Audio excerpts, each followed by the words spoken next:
আমার মনে হয় আমি প্রেগনেন্ট। আরে কি বলো, এই কাম কেডা করলো? কেডা করলো মানে? এইগুলা কেমন কথা? কেমন কথা আবার? ঠিক কথাই তো বললাম। ভালোবাসা দিবসের দিন তুমি আমার সাথে কি কি করছো মনে নাই? কি এমন করছি যে তুমি প্রেগনেন্ট হয়ে গেলা? এত তাড়াতাড়ি সবকিছু ভুলে গেলা তুমি? আরে ভাই, প্রেগনেন্ট হওয়ার মতো তো কোনো কাজই করি নাই আমি। তাহলে তুমি প্রেগনেন্ট হইলা কেমনে? কিছু করো নাই মানে? এইগুলা কেমন কথা?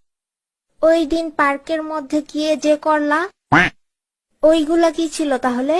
ওইগুলা কি প্রেগনেন্ট হওয়ার জন্য যথেষ্ট না? কিস করলে কি কেউ প্রেগনেন্ট হয়ে যায়? শুধু কি কিস নাকি আরো কই কই হাত দিছো মনে নাই? শুধু হাতই তো দিছি, অন্য কিছু তো আর দেই নাই। আর শুধু এই কারণে কেউ প্রেগনেন্ট হয়ে যাবে না।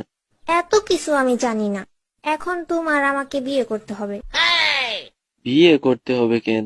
আমার সাথে তো তুমি এগুলা করছো, আর তোমার বাচ্চাই তো আমার পেটে। তো তুমি বিয়ে করবা না তো কে করবে? আমি পারবো না বিয়ে করতে। কেন পারবা না? আমার কি বিয়ের বয়স হয়েছে নাকি? আমি পারবো না এখন বিয়ে করতে। আমি জানতাম তুই এটাই বলবি। আল্লাহ বাঁচাইছে আমারে। ওই দিন যদি তোর কথায় রাজি হয়ে আমি তোর সাথে রুমে যাইতাম, তাহলে আজকে আমার কি যে হতো।